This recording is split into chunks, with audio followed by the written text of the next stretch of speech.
Hello, guys and gals, me Mutahar, and today I want to talk about Facebook. I know I'm a few days late, but ladies and gentlemen, I didn't want to leave this topic, to the Lord above. Now, I think out of tech companies, Facebook is probably the one that I hold the most responsible for turning the human world into complete dipshits, okay? Ladies and gentlemen, I believe that tech companies, all right, there's a compromise to be made, okay? You give them some of your data and they give you a good thing in return. I don't like Microsoft, but I need Windows 10 and 11, so I give Microsoft some of my data. They give me Windows 11. It's a pretty fruitful endeavor. I get to play some Rainbow Six Siege. Okay, not the end of the world. With Google, I give them my data. They give me some great tools to help me with my business and personal life. With Facebook, I haven't signed on to it for years. Honestly, I have burned some bridges with family simply because I have failed to respond to their little pokes and their little Oh, happy birthday, Muda! Oh, I see you're not responding. Guess you hate your family now. I'm sorry that I didn't sign on to Mark Zuckerberg's crappy social network. You should have called me on my cell phone, family. I know you're watching. I've got a cell phone, okay? Trust me, ever since Blizzard shamed me for it, I got a cell phone. Give me a call. Anyways, we're getting a little too personal about it, but the idea is I don't think Facebook has any merit in the world. Facebook is a social media company, and what's the next logical evolution into social media? Metaverse technology. Now, you might have heard of Metaverse technology, but I'll give you a quick rundown, okay? Basically, in the world of Blade Runner or Cyberpunk, you never realize how they live in a crappy hellhole, but then, hey guys, there's advertisements and beautiful augmented reality everywhere. That's what it is, okay? It's the ability to have a world on top of your world, a virtual world within the real world. If it sounds weird to you, take a look back when we covered Earth 2.0. That decrepit scum scam that we saw over there where people were buying plots of land on Google Maps. Well, see, that's what we call virtual real estate. And let me give you a great end game. See, virtual real estate can be used to build virtual mansions or virtual houses. And then those virtual mansions can contain things like your NFTs in virtual portraits. You see where I'm going with right now? It's turning that virtual stuff into the real world. Now, Facebook's method is a bit more tacit, a bit more beautiful in my mind, because Facebook's ended up buying out something like Oculus. Basically, Facebook runs virtual reality, if you don't know. There's two VR players, okay? You've got Valve, who's like completely opposite from Facebook's, ball crunching, CBT level control of VR. So to give you an idea, let's just go back real quick. Metaverse technology basically involves Facebook putting a world on top of a world. And I guess that's something that people consider new, when in reality, we've got plenty of metaverses that already exist. I mean, we've got stuff like Habbo Hotel, for crying out loud, where I learned exactly how to get people to take away my Fernie. You know how many times I got scammed on Habbo Hotel? Not a good time, but getting scammed on Habbo Hotel is kind of like, going through puberty. Everyone goes through it eventually at some point, okay? It's not that crazy. But with Facebook, it's the ability for you to be sitting in your office and have the ability to have a shared office space in the metaverse. Now, to be honest with you, this doesn't weird me out too hard. I actually quite like the idea of metaverse augmented reality. I always find it pretty cool that I can have an entire wall of just G Fuel that is represented in the metaverse for me to see. If I put on some Facebook glasses, I want to see some G Fuel GIFs going up like crazy. Like, I want to see that action. Sometimes I want to see my task manager up on the wall. Maybe I don't want that TV reflecting. That's the kind of metaverse stuff that I genuinely believe in. I think it's kind of cool.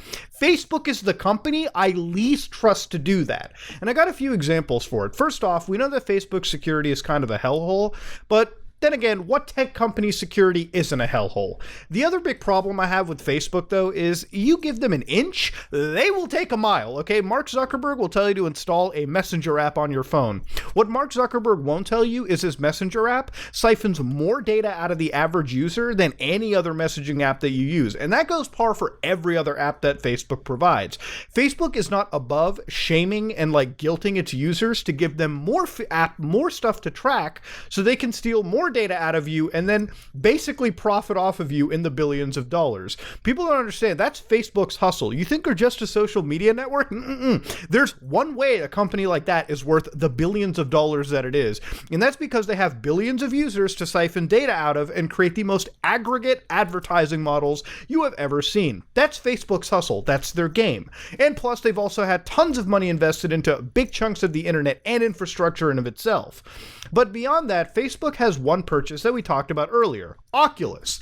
Now, Facebook is one of those companies that have taken Oculus and fisted it so hard that it's almost incomparable to what we've ever seen. So to understand, I bought a Rift S like a year ago, and I guess by that point it was kind of already outdated. I think the Rift S is 2 years old. Facebook is a type of company that locks the hardware to their actual user account. Now you might be like, Muda, you hate Facebook, why'd you buy an Oculus? That's because the hardware is actually pretty decent, because Facebook is way more wealthy than Valve or any other company. They're able to defer their costs and just basically get people jumping onto their user market share. And it's also one of the most available headsets out there. So unfortunately, I jumped into the trend.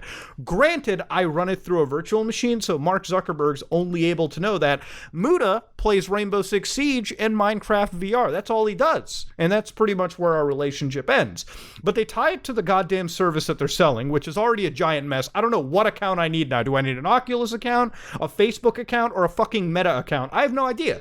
But basically, ladies and gentlemen, you jump in, you get this headset, and then they release new games like Resident Evil 4 Virtual Reality, which, ladies and gentlemen, according to their own website, is only exclusive to the newer headset, the Quest 2. Yes, in what world is 2-year-old hardware incapable of running this game? Yes, they want me to buy a new virtual reality headset. Granted, it's wireless.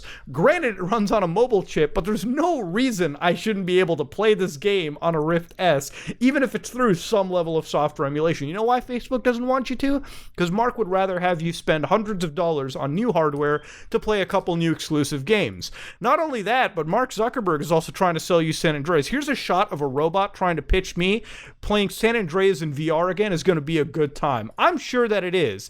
But given the track record of Oculus and Facebook and how they treat their users in regard to hardware and its longevity, scares the living piss out of me, given what these people want for the future of metaverse technology. I think the rebranding is incredibly intelligent. Honestly, people have been crapping on them for their name, but if you kind of think about it, Meta is the best name you can go with, because I think what Facebook is trying to do is effectively corner the market and sort of the cultural speak. In terms of business, if you can corner that cultural speak, you've already won the uphill battle of marketing, because now every time somebody thinks about the metaverse years from now, they're immediately going to think of Meta, the Facebook company, because half of the word is literally belonging to one of the largest tech companies that is pushing this shit. But not only that, Facebook has the actual infrastructure to do the metaverse right. As much as I don't trust them, there's only a few companies with this kind of resources to actually run something like a logical metaverse. If you want an example of their metaverse right now, you can honestly fire up an Oculus VR or any device and get a quick idea of what Mark Zuckerberg wants. He wants shared spaces. He wants the ability for you to fire up VR chat basically on their end and use it to communicate with people around you, which again doesn't sound weird in terms of like, hey, it's cool technology. I would love to converse with people through VR. I use VR chat a lot, and I think the technology is super awesome, and it's already kind of there. But again, to trust Facebook as a company that's already been known to siphon the largest amounts of user data to basically sit around and have some of the most egregious security leaks in big tech scares the piss out of me. And again, given how Mark Zuckerberg treats his treats people who buys the product, like the Oculus systems, and basically like uses the actual system like a condom, because that's what an Oculus product is at the end of the day. You buy it, 2 years later, they expect you to actually straight up buy a brand new one. And for some reason, there's a big chunk of the community that seems like they're actually okay with the practice, when it's even worse than what Apple or Microsoft or anyone would do. This is where I have sort of my like divergence with Meta or Facebook. I think the rebranding is smart. I think the direction they want to take Facebook is actually where Facebook should be heading anyways, because there's only so many ways you can do social media, okay? Like at the end of the day, Facebook right now has peaked at the era it's in, okay? Facebook has peaked in places where the communities gather together to talk about reptilian overlords and stretched anuses. Now they can do that in a metaverse, okay? And that's pretty much where Facebook is headed to. Do they have the technology for it? Absolutely. Oculus is killing it right now. As much as I disagree with their practices, they're still the most widely available headset and the most affordable headset. As much as I hate Facebook, I think for $299, I honestly couldn't recommend anybody to go with Valve or anything else, simply because of the cost to performance ratio. The other reality is that the more Facebook builds its wealth and the more they invest into it, the more they're just going to build up their market share. So it is unfortunate that this company is the only one to step up offering the service. And once they offered it and once they succeed, you bet your ass that Facebook is going to sit there and capitalize and gouge out everyone trying to make it up in the metaverse world. So yeah, ladies and gentlemen, this new cyberpunkish technology has already been taken over by a robot overlord, Mark Zuckerberg. And you know what? It's going to be one technology that I miss out on, Mark, because there's no way I'm letting you into my life more than you deserve. This is me, Mutahar, and if you like what you saw, please like, comment, and subscribe. Dislike it if you dislike it. This is me, Muta, and I dislike Meta.